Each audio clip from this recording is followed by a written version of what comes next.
Assalamu alaikum warahmatullahi wabarakatuh. Hope you're doing well. So, there has been an explosion online of a discussion about this highly wealthy trad wife who is a Mormon called Ballerina Farm. Okay, her real name is Hannah Nealman. And I really wanted to talk about this because it reminds me of the hadith that references how there will be women in hell because they didn't appreciate their husbands. And something to think about is how all these feminists are saying he financially abuses her, she should divorce him. It all started with an article that was written, okay, that highlighted their life, but also she wanted a luxury vacation to Greece, and he didn't get it for her, instead gave her an apron that you hold eggs in when you harvest. And the feminists were saying that's abusive because it wasn't a luxury vacation like she wanted, it wasn't expensive enough, and that it's a gift that makes her do more chores. And so this really bothered me because it goes to show how feminists will leap on religious couples and try to make everything about abuse and to try to always counsel women to get divorces. Okay? So I want to give you some facts about Ballerina Farm and why you should not feel bad for her at all whatsoever, and to see what kind of woman she really is. Okay, so Ballerina Farm, Hannah Nealman, she has 7 million followers on TikTok, 9 million on Instagram, and 1.6 million on YouTube. So she has over 10 million followers alone. Think about how Allah subhanahu wa ta'ala blessed her with this opportunity of having mass influence. Okay? Think about how many people are censored, shadow banned, or people who've had their channels deleted because they criticized Zionism, or they were talking about the oppressed in Palestine, the Uyghurs in China.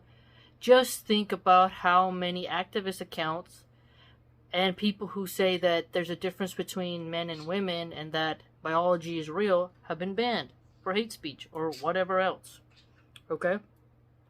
She, though, has her influence. Now, she's monetized on all those platforms.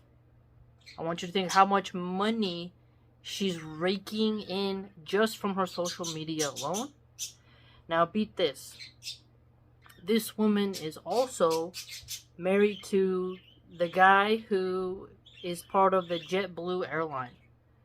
So she married a really rich man. Okay? So not only does she have money from social media, but she also has money from her marriage. So if she were to get a divorce, she would get a lot of child support per each child. Okay?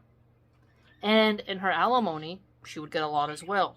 So no matter which way you square it, she's gonna make money. Okay? I think she has 8 kids total.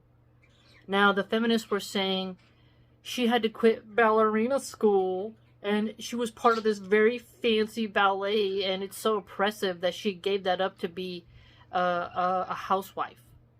Now, I want you to remember, this woman gives birth and then goes and does beauty pageants.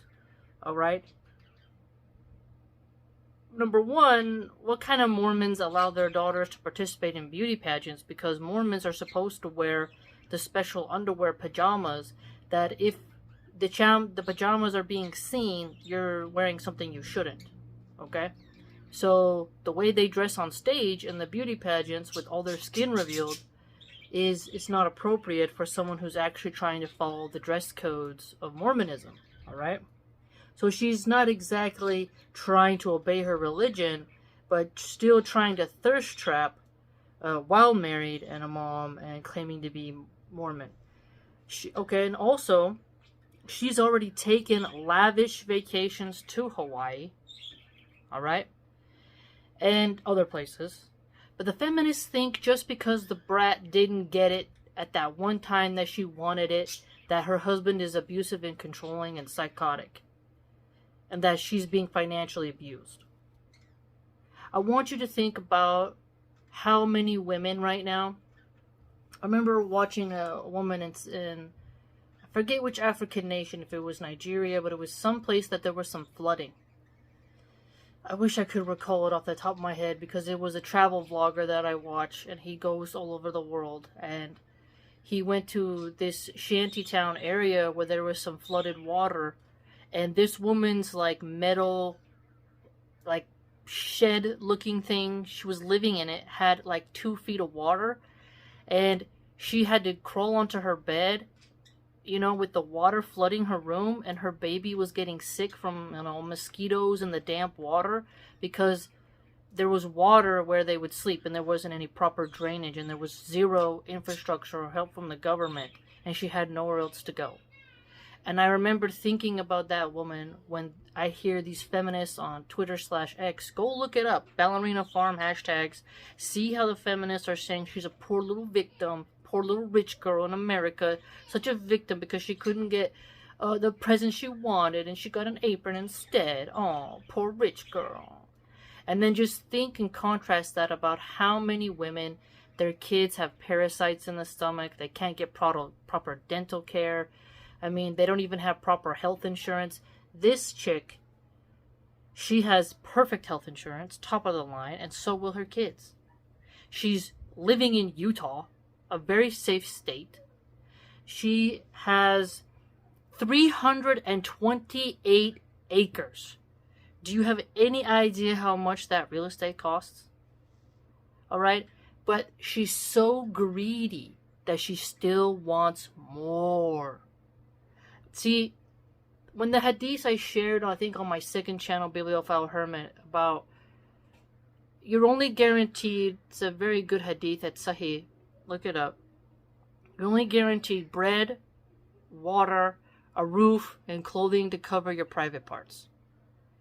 And that is a powerful hadith for me because the greed that some women have, it's never good enough. She got the golden ticket. She's in beauty pageant. And then the feminists are saying he stalked her because he figured out, because they owned the airline, he liked her so much, and he found out what flight she was on, and did this total romantic type of urging her to date. They got married right away. I want you to think about how feminists are able to make it scary that a literal multi-millionaire wants to marry you within a year of meeting you. Really think about that. The golden ticket for so many women. Okay? And the amount of money she spends on pageants, alright? And they thought, oh, she gave up dancing. Look at her. She's making sourdough bread with a picture of the ballerina in the back. She gave it all up for this selfish, brutal man. Okay. She consented to letting him empty his load inside of her. She knows how babies are made. She didn't go and get the Depo birth control shot or any form of birth control. She could have lied and said she never took any birth control if she really didn't want to have kids. Okay? No, she consented to having his children. She consented to marrying a multimillionaire. Alright? He allows her to parade her body for other men and the world to see, while saying she's a devout Mormon. Alright? She is not a victim. She chose it all. She didn't get an abortion, she didn't get a divorce, and she chooses to stay. Alright? Also, she's been sponsored by FedEx before. Obviously, she's getting money from FedEx and from all her other sponsors. She sells an $18 sourdough starter. They also sell meat. Alright? They have a vacation house. They plan to open a farm store, a cafe, and a dairy farm. She has a private tutor to homeschool all her kids. So while other kids are walking in San Francisco with drug addicts and meth heads, other kids gotta walk in muddy roads and rural parts of India. Other children have to walk in dangerous areas in sub-Saharan Africa to go to school. Some kids have to go drive in the snow with their parents when there's a blizzard in Alaska. There's children who have some of the worst schools ever, all right? And there's violence and there's gangbangers and the teachers don't care about their job. All those kids are really suffering, and may Allah help them. And the feminists are mad that she wasn't allowed to keep her ballerina room and had to allow it to be changed into a classroom for her kids. I just want you to really think about that. This woman is so privileged, top class of the world. She will never know hunger unless Allah subhanahu wa ta'ala takes it away from her, but she doesn't know what it feels like to go without food. If she gets sick, she can go right away to the doctor and not worry about the bill. If her kid needs shoes, they can have 20 pairs of shoes. Anything her kids desire, she could buy it for them within reason. Her kids get to have the joy of having space. How many children are in tiny apartments? How many children are growing up with 1-bedroom apartments, studio apartments, 2 bedrooms? How many kids live in New York City and they live in a high-rise apartment and they don't even get to see a tree? How many kids have to walk around Berkeley, different parts of San Francisco, different parts of Oakland, and see hookers and have to see pimps and drug dealers? But this chick is living in a nice community with lots of space, private property, all right? And obviously there's going to be some form of security that she's not even mentioning. And yet the feminists are saying it's so sad, she has a horrible life. Oh my gosh. What an evil man she has. He's an evil Christian white man. And it's astounding. And they said that she became a baby machine. This is wild. And then she wanted a home birth. And then one time she got an epidural and said she loved it. She decided to give birth at home to one of her kids in the bathtub. And then she laughed about how the child was almost born in the toilet. Okay? There's women who have children at home because they don't have access to a hospital right away. And there are those who do it because they have, medical suspicions. And there's others who do it because they have money. And then there's others who, just don't trust their doctor. But she had the ability to have a safe home birth. And she wanted to have bragging rights about doing it au natural. And some women do this, okay? And then so she jokingly admits that she did like an epidural. And then the feminists are like, oh, he stopped her from getting, pain relief. It's just wild. She wanted to have the bragging rights of doing it natural because that's what goes in those crunchy circles. That's what goes in the upper class homesteading, homemaking circles. That's just how it is. The more natural and organic you are in every aspect of your life, the more praise you'll get. So she wanted it for probably multiple reasons, but to pretend like that isn't one is something. And so she wanted to appeal to the women who aren't able to have home births unmedicated and be like, oh, I'm just like you guys. I'm really rich and I do beauty pageants, but yeah, I had an epidural, just like you. But the feminists are using that as a sort of, oh, poor oppressed girl. Oh. And so I want you to think how nice it would be to be able to have a huge farm. And they said, oh, sometimes she's so tired. She can't even get out of bed for a week. And he won't even pay nannies. Meanwhile, if you read other articles, she says, yes, she has babysitters for date night. Someone's holding her newborn as she does beauty pageants that are not necessary. She does it for her own gratification. So she's a boss babe. And so she's not really a trad wife. She doesn't dress like a trad wife. She doesn't preach religion. Okay? Just because she likes to live like a 17th century peasant while being filthy rich doesn't really make her trad. Yes, you can learn some cooking recipes from her, but there's other women you can learn from as well. Okay? She also has personal assistants. Okay? She's not doing it all herself. These feminists are acting like this rich girl is doing everything herself. Meanwhile, she doesn't get to go to Greece, but she's gone on vacations to other places. And because he didn't wrap her present, the feminists are saying he doesn't care about her, he doesn't love her.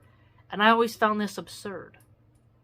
It's like, wait a minute. You think he doesn't love her because he didn't wrap her present? Like, what is he, a gay guy who's really into pink wrapping paper? Are you crazy? It's like, never be shocked how quickly feminists want to turn every religious relationship into abuse. And this woman is a modern woman, modern by every stretch of the means. And still, they think she's oppressed. She did the Miss World competition. Okay? So this man doesn't really have much control over his wife, and he's a bit of a dayuth. Really, when you look at it. A classic Mormon man, I don't think he would be allowing his wife to expose her camel toe to everyone. And she wears very sexy dresses and shows her cleavage. Not very religious-like. Okay? And so I just found it to be... And a feminist called me an incel. Called me an incel. Because I said this woman's not a victim. You got the golden ticket. Number one, she's born in America. First world. 2, she married a multimillionaire. 3, she's decent looking, so she got that ticket as well. Her kids will have an inheritance. If she divorces, she'll get money. And then they said, oh, but how do you know she's getting out of that money? How do you know he isn't stealing it all? And one thing that's really strange that I was pointing out to them was, she has a brand. And if she gets divorced, she'll find a way to market that as well. She's not going to lose followers because she gets divorced. And even if she had to create a new Instagram account with a new brand, because she's so famous and so rich, could even just pay bots and bot farms from India, and she could get famous again. Okay, Jennifer Aniston and Lindsay Lohan, Hilary Duff, all these people, they like her. And I do not follow her content. But the women who I do follow her content, and I'll hear her mentioned. Okay? So American modern Christian women like watching a rich girl who married a multimillionaire make sourdough from scratch at home because it's some type of niche novelty. But regular, true Christian women, and I would say Muslim women, who just cook, do their thing, they don't get a spotlight. But it's because a rich girl chooses to do that, plus do all these other activities, then suddenly it becomes cool. I would argue that shows like Pasta Grannies, where women who are truly traditional and who are really into culinary arts and who are modest, even in their old age, are more noteworthy. And a lot of village cooking channels where the women are covered up and they're making real food from scratch and they grew it themselves and they're not married to a multimillionaire, they deserve more views. But I just want you to think about this, because I wrote this down, and I want to read it to you. The amount of suffering on this planet is of immense proportions. Few escape daily thrashings of life, yet some women who escape the clutches of chaos due to a proper husband still demand more and are ever ungrateful and discontented. And so, now that I have seen this example, I see the wisdom of the hadith that women being in hell because they're ungrateful to their husbands. Because the fact that these feminists can champion this rich girl as some oppressed icon who needs to be defended and rescued is patently absurd. And that they were calling him a loser because he wouldn't take her to Greece. And he wouldn't give in to her demands, and he got her an inexpensive gift that wasn't wrapped, and since it has a utility to it, a function, That's somehow bad. And they said, oh, he's giving her another chore to do. She's so oppressed. She chose to live on a farm. She chose to have a chicken coop. She chooses not to tell her husband, I don't want to live on a farm anymore and I want to move to downtown New York City. She chose to put in a chicken coop on her property. She chose to be a homesteading influencer. She chose it all. She wasn't tricked. She wasn't coerced. A rich guy came and married her. I bet you there's a woman far more beautiful than her, far more pious, way more loved by Allah subhanahu wa ta'ala, who's in our refugee camp. And would love to, at the opportunity, to marry a multimillionaire who owns an airline. But still, these women are not grateful. I can understand why there's a lot of religious content about how some rich people won't get into paradise. You know, for their hoarding of wealth, for their miserliness, and wealth, when you have it's a test, and when you don't have it, it's a test. But this earth is temporary, and when you are very greedy and unsatisfied, it's disgusting. And then you remember Prophet Job, peace be upon him, how Allah took things from him, and how he was suffering with his health. He lost children, okay? It was very difficult, but he still wouldn't turn away. I want you to think about how Moses, he left the palace of Fir'aun. At that time, you couldn't imagine what that empire looked like. I mean, just with the ruins we have, we're like, wow, this is pretty large statuaries. But at its prime, alabaster stone, huge idols, you're like, whoa, this is trippy, you know? And he left it. And then he helped to destroy it. Okay? He chose to obey Allah subhanahu wa ta'ala. Think about how many of the prophets, peace be upon them, all suffered. Prophet Muhammad sallallahu alaihi wasallam, there were some nights where they didn't have anything besides barley in their home, dates. Think about the hadiths that say, food for four is food for two, like how you can split food, okay? So a meal for one person can be split for two. A meal for two people can be split to four. And remember the hadiths that talk about you shouldn't turn away a gift of charity even if it's just a soup from hooves. Really think about all these hadiths that talk about being grateful. Alright? And then think about how these secular, liberal, atheist, feminist witches and these occultic feminists are saying that this rich girl is suffering and that you need to crusade against men and her husband and wish for her to have a divorce because she couldn't get a luxury vacation during a time when Americans have high inflation and where people are struggling to afford gas and where literally thousands of women do not even have access to proper health care.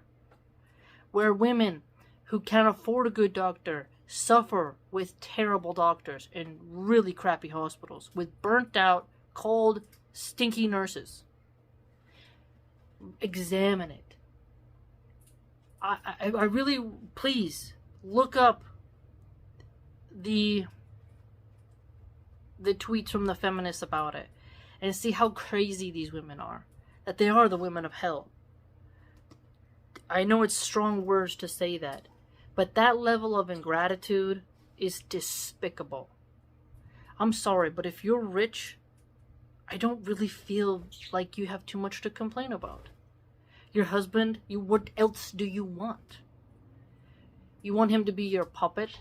And then the way the journalist wrote it, she made it sound like this woman is heavily oppressed. She's not even trad. She's not traditional. It's bizarre. How many people could afford that many acres? It's totally wild. Absolutely wild. Think about the women giving birth in Palestine right now and how they are suffering. 328 acres. I cannot even imagine having that much space to myself. The nutritional content that she's able to feed her family alone, she should be begging the creator of the universe for that bounty. And she should be humble. But her arrogance, her ego, her lack of modesty, flaunting, breaking the rules of her own religion. Absolutely wild. They made her sound like, oh, she had such talent at some stupid ballerina school. And what is ballet really? It's like fancy stripping, eroticism for really aristocratic men to get erections and to have dirty thoughts and to have something to stare at that's spinning around in circles. You get in good shape, no doubt. And you can argue about the artsy-fartsy of it. But there's a reason why their costumes are the way they are, while they're super skin tight, and while the body is the main focus. No one wants to see a fat ballerina. She has to be in shape, bending, twisting her legs around, spinning around, and having very braless, some of them are often braless and spandex. It's a very erotic, fancy type of dancing that men watch to get horny.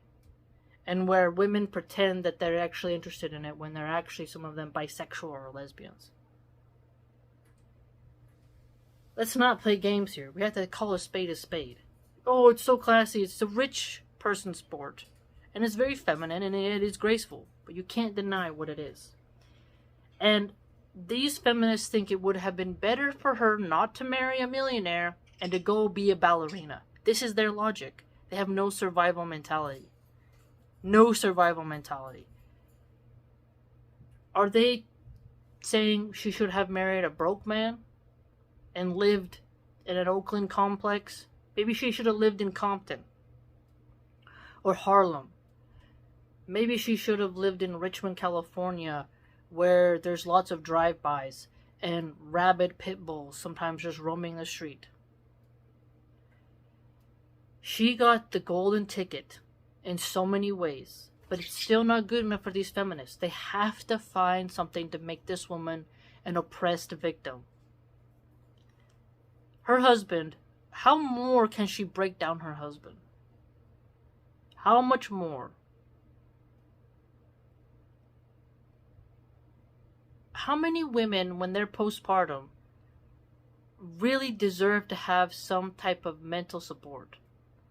Some type of help? Whether it's through not cooking and ordering DoorDash, or having somebody cater for them, or having a night nurse, or being able to have fly in their mom from another state and to help them out, but they just can't afford it. This woman gets to not have loud neighbors.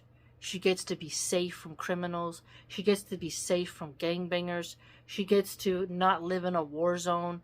She doesn't have to live in a disease-stricken area. She has clean water automatically from her tap at any temperature she wants. She gets to have a vintage fancy stove that she gave a name to. And still, she's pissed. Little Princess Brat is pissed that she can't get a luxury vacation to Greece. And if the video clip of her being like, oh, yeah, because she's unhappy at the egg apron she got, you really gotta look at that woman and feel like vomit in your mouth. There are women who will never have a house. They can't even afford to have a damn cat. There are women who, they need new clothing. Their underwears they've stitched. They got no more than 4 pair of shoes. You don't even need more than that. But my point is, this lady is very materialistic. She consented to everything, and still they see her as someone who is just very low IQ and is oppressed. If she divorced him, she'd get cash money. She would still have her brand. Women only really follow her in a real sense, if you think about it, because she married a millionaire. Think about that. If she would have married a guy from 7-Eleven and made sourdough, no one would care. But her husband helped make her famous. Because they all want to know the secret. How did you get this rich guy to fall in love with you? What did you do? What do you do in the bedroom? How do you behave? Really think about that. A lot of women who get to marry rich men, other women seek them out to say, what's the secret to getting a rich guy? So feminists pretending like the husband had no role in her growth on social media is false. There's tons of women who are making homemade food who don't have as many followers as her. Did he help her pay for ads? You know, you can go viral and get a lot of followers by buying your way into the space. You can buy your way in, just like Patrick Bet-David did. And once you get a certain amount of subs, YouTube will recommend you whether those subs are real or not. There's so much shenanigans around analytics and how it all works. I'm shadow banned and I'm not paying for ads and I'm just doing my thing. So it doesn't really matter. But let's not pretend that her husband isn't a big part of why she became famous. And what is she really telling the Mormon girls? And I saw so many feminists saying, oh, Mormons groom their daughters to submit. It's so horrible. You should never submit. He erased her dreams. How many girls right now? They're living in rural parts of Thailand. They're tired of eating rice. They want some meat in their bowl. But they gotta go sell firewood. They gotta go sell some oysters or whatever they got over there. That's seafood. Okay? And there's a tiny little street vendor pushing a cart. And those girls, they want to look pretty. They want to have nice things. And they want to marry a handsome man with money. And here this ballerina chick, Hannah Nealman, is whining. Still, this man. Hey, honey, I will help you grow your social media. You'll have over 15 million followers across platforms. I'll give you 328 acres. I'll help you start your own sourdough line. I'll help you build your brand. I'll fertilize you and give you the wonderful gift of children, of kids. I'll let you participate in beauty pageants and cuck me on stage in front of the world and flaunt your tits to other men. I'll do whatever you say, honey. I'll send you to Hawaii. I'll do this. You want a chicken coop? I'll get it for you. You want to make homemade ice cream? I'll do it. Okay, you this, and this. You want a private tutor for our children? All of it. Still, she wants more. Still, it's hard for her to give a smile.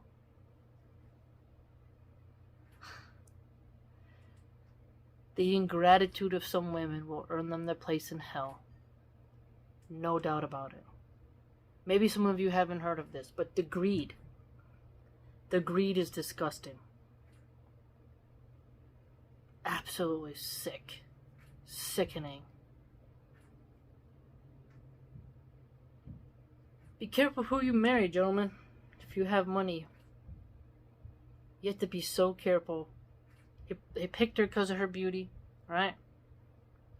But look how he has been burned by her. Look what she's done to him. She has hurt his brand. She has made his name get dragged through social media because of the interview she did, and by not correcting the feminists and not correcting the record and not defending her husband. Look what she did. This could hurt his stock in the airline. This could make people boycott his company. And look at everything he gave her. Look at it. It's absolutely wild. Absolutely wild. I would tell you that if your woman doesn't want to dress modest, that's also a red flag for you. So she's not really trad. She's just a cooking enthusiast. A traditional is supposed to mean someone with deeply held religious values that lives and applies those edicts, those dogmas, those rites.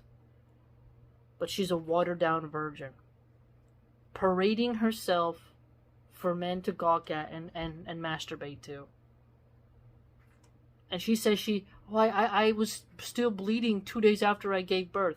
You should be in bed, breastfeeding, and you brought your newborn baby on a plane with germs around strangers.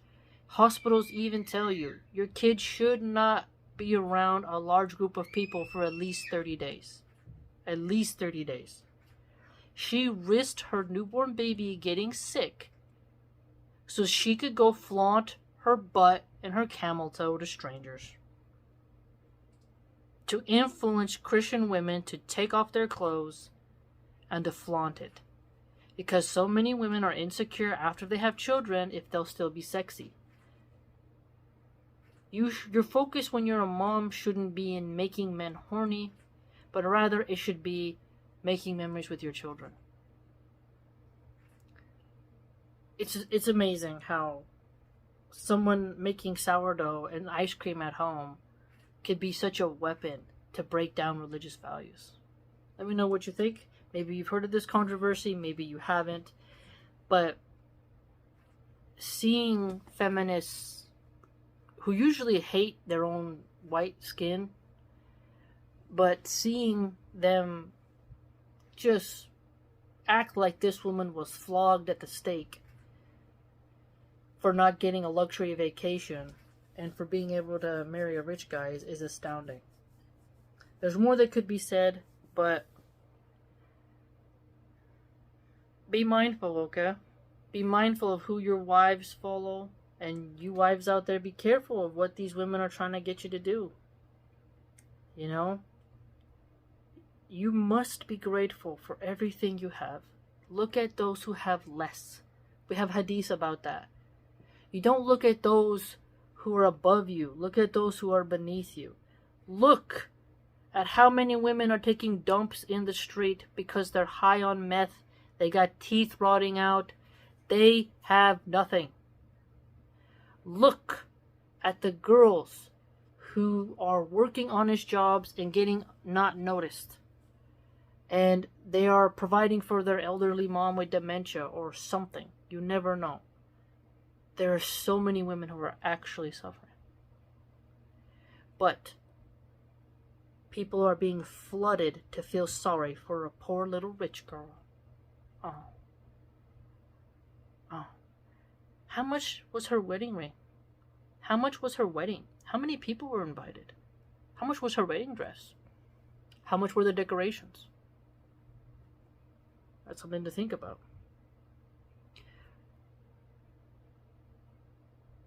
I'll be careful. I won't be too cruel, but man, I'll never be ashamed to explain that hadith again, because a lot of people who hate Islam bring up the hadith about women in hell because they're not grateful to their husbands. But Ballerina Farm, Miss Hannah Nealman, you made me realize the soundness of Islam even more. Because if you can't be happy with a millionaire husband, 328 acres, and all the materialism you have, and a very productive farm, your own meat company, and over 15 million followers, then you just can't be happy, and you are insufferable, selfish, egotistical, and a nightmare. And I'm surprised that your husband is even with you, to be honest. How can you please someone who still wants more? Still wants more. Very strange. Let me know what you think. And please like, comment, and share. And if you'd like to join my blog and support my work, I'm not monetized like a Ballerina Farm. But you can go to my blog and read there, which is www.subscribestar.com/MilhonArchive. Hope to see you there.